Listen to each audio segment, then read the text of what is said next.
খবর পেলে একটু যেতে হবে, ঠিক না বেটি? তবে এখন নয়, কেন আমার ভাই নওশাদ ডেকেছে কলকাতায়, আপনারা জানেন তো। কবে জানো? হ্যাঁ, 21শে জানুয়ারি। আজকে কতই জানুয়ারি? 19শে জানুয়ারি। তা আপনারা সব যাচ্ছেন নাকি? আপনারা গেলে তো বা শুনেছিলাম 1 বছর নাকি সব মারধর করেছিল আপনাদের, কোথা মেরেছিল জানা শুনেছিলাম।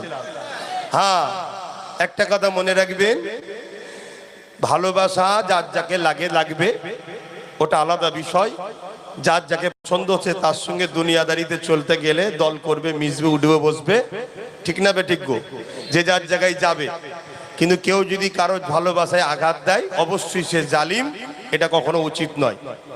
কথা বুঝে আসছে? কিন্তু আপনি কাউকে ভালোবাসেন, ব্যবসা করেন তার সাথে, আপনি কাউকে ভালোবাসেন, দল করেন তার সাথে, কিন্তু যদি কোনোদিন আপনার দল বা আপনার ভালোবাসা ইসলামের বিরুদ্ধে বা নবীর বিরুদ্ধে বা কোরআনের বিরুদ্ধে কোনো ষড়যন্ত্র করে, আর তাকে সাপোর্ট বা তার ডাকে সাড়া দেওয়া যাবে বা তাকে নিয়ে চলা যাবে যাবে না, তার সাথে ব্যবসা করা যাবে যাবে না, এটা মাথায় রাখবে।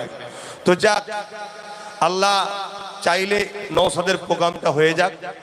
কেন আমার ছোট ভাই, আল্লাহ ওকেও কামিয়াবি করুক, বলুন আল্লাহুম্মা আমিন। কি গো, বড় ভাই হিসেবে চাইবো না চাইবো না? তবে হ্যাঁ, কিন্তু এখানে একটা কথা বলতে আমাকে হবে, আমার ভাইও যদি কোনোদিন ইসলামের বিরুদ্ধে, কোরআন দ্বীনের বিরুদ্ধে যায়, আমি কিন্তু ওকেও ছাড়বো না। কথা শুনছেন না শোনেন নে? আপনাদের কি মত? আয়, কেন ভাই ভাইয়ের জায়গায় ঠিক আছে। আল্লাহ কারে ওকে ভালোবাসি, ওকে আমি সাপোর্টও করি, ওকে পিয়ার করি, ওকে সহযোগিতা করি, সর্বদিক তোর পাশে দাঁড়িয়েছি আমি। এটা বড় ভাই হিসেবে কর্তব্য আছে না নাই? আমি এটা কর্তব্য পালন করছি। আর আমিও মনে করি আমাদের দরকার আছে। যদি বলেন কেন, এই যে চেয়ারটা দেখছেন না, 3টে পাঁচ 4টে পাঁচ, তাই তো নাকি? আজকের দিনে ভেবে দেখুন, যদি 3টে পা রাজ্য সরকারের থাকতো আর একটা পা যদি আমাদের থাকতো, রাজ্য সরকার ওই চেয়ারে বসে কোরআনের বিরুদ্ধে প্ল্যান করতে পারত?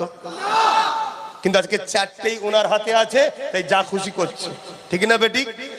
কিন্তু মুনাফেক মুসলমানগুলো দেখবেন শাসকের দালালি করে না করে না? সবচেয়ে বড় দুঃখ লাগে ওই সকল মুনাফেক গুলোকে দেখে, যেসব বক্তাগুলো বলে আমরা রাজনীতি করি না, অথচ প্রোগ্রাম করলেই নেতাদের নিয়ে আসবে।